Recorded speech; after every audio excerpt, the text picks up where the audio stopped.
What's going on, guys? Welcome back to another video. Today is going to be stage 2 of how to do the 1M conversion to your 125, 135, whatever it may be. So I finished up talking about the side skirts in the last video, and in this video I'll be talking about the rear of the car. There's not an awful lot, it's just the rear quarters, the bumper, diffuser, and the trunk, which I did. With the rear quarters on this kit, what it involved was a composite piece. I didn't take any photos of the actual piece that I received, but it essentially just looks like a quarter panel about that big or so. It's hard to describe. I should have taken a photo for you. So from the 2.0 reveal video, you guys will see how the body shop kind of went around getting this to a finished product. And essentially they just cut the rear quarters, the steel rear quarters, up a bit higher. And from there they seam welded it together, the two pieces of steel. This quarter panel piece, I don't know whether it got, I'm not 100% sure what happened. I guess the body shop are professionals at it and they know what they're doing. But from what I saw, I just gathered that they kind of used a glue, high strength glue, to kind of sit it on there. Then they riveted it. They had seam sealed the steel together up high, so it kind of sat over it, all aligned with the back of the car and then with the door, so that all aligned up perfectly. And then from there they applied fiberglass, basically just sanded it, smoothed it out until it looked factory, gave it some primer, and then the whole car got a respray just so that everything tied in properly. I'm not too sure if you guys will hear on this camera because I don't have a microphone other than the stock microphone that's in the camera. You can hear that that's factory, whereas that's aftermarket. That's the composite piece down here. It's a bit of a fiberglass weave. I'm not too sure, but you can really hear that's fiber. That's more steel or whatever the car's made out of. So with the rear bumper, they just attached it, I think they screwed it into this rear guard, this rear quarter piece. And because of these tires, because they're so thick, they cut out, there's literally no lip on this, it's like that thin. This did have a lip that went all the way up and it was curved, but they cut that all out just so that I could fit the tire. You can see that there's a lot of marks on the tire because it does hit the body at the moment. You can't corner hard at all with this car. To get around that, I have a set of 130i hubs, which have an extra 10mm clearance on each side of the car. It'll bring the hubs in a little bit, so these wheels will sit in just that extra 10mm to give me that clearance so that it doesn't hit the tire, and then I can take corners as hard as I want. So I'm pretty happy with the finished product. I don't think Cameron's could have done any better of a job. It does look OEM.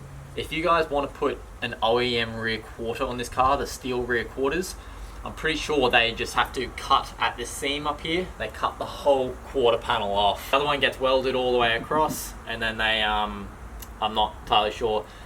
There's actually a guy in the comments on the last video that I uploaded. He replied to another subscriber that was wondering about the OEM setup for the steel rear quarters, and he answered it quite perfectly. So if you guys go through the comments, you'll be able to see that response. But yeah, for the aftermarket carbon composite, this is how I guess you go about it. Further around, this bumper didn't come with these little plastic inserts, so you got to order them separately, and they come with an extra piece for the front bumper. Okay, so this rear diffuser, I ordered that from Carbon Addiction as well, and I went for the aggressive style one with the 3 big fins on the bottom. I got the body shop to fit that up too, just so I knew it was done 100% perfectly. For the that's quite easy to install. It just bolts onto the factory rear bar. So if you guys are ordering it from BMW, it'll just bolt straight up. It's designed for the 1M. The way I went around doing the exhaust was essentially just doing a Y pipe, which Rob Bliss did for me. It just splits up a bit, probably around the rear axle, splits out to 2 pipes. They went around the battery box, which I know a lot of people change the battery box, but the shop didn't have an issue at all getting around that. And then they just put twin tips on each side. And then they looked really great. I think they're 3.5-inch twin tips, and it made it sound a lot better with the twin setup. I was quite surprised because 335i's sound just that little bit better than 135i's, and I think it's because they got the 2 outlets on the back opposed to just the one on the one side, as it just sounds a bit more tougher. Up here I've got the Sabon Carbon trunk. This thing's sick, I love it. It's got the big ducktail infused into it, so it's all one piece. And just to make it a bit more factory, I got the body shop to put the factory lining on the inside, even the safety triangle for when your car breaks down and whatnot. And as you can see, it's a Sabon trunk. But yeah, this thing's light as, like, it literally weighs nothing. Like, as soon as you open it and lift it up, it doesn't take much. You just lift it and gas struts will pull it up itself. Opposed to the other one, which just stays down, you got to pull it up. Yeah, so it's quite easy. On my last upload, I got a comment saying, which I have received a couple of times, people want me to do some driving videos of the car and get some exhaust clips. So I went ahead and picked up a Osmo Action. So for those people that want to get those little clips of the car, I'll be able to set this thing up in the car now. Now I'll be able to film while I drive. I can just mount it to the windscreen or something like that, so it's a bit more convenient with this thing. I'll do some test shots with this thing. I'm pretty keen to try it out.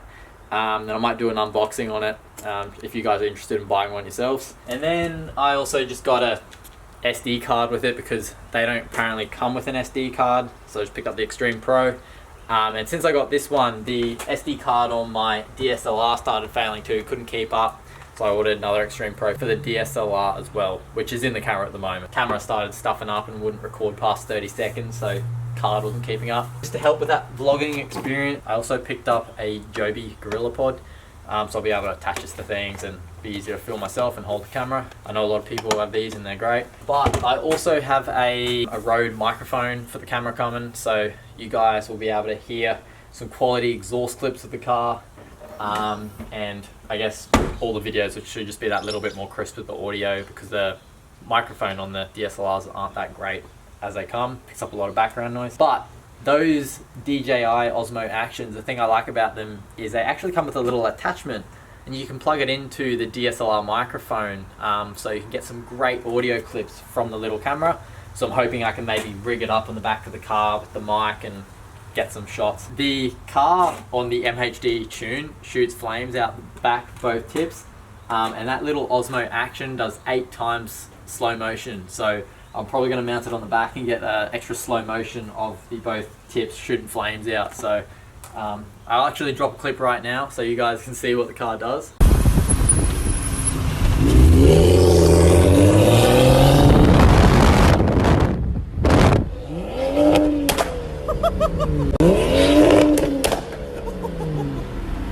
But yeah, it's pretty sick. I only found out it shot flames as of last night.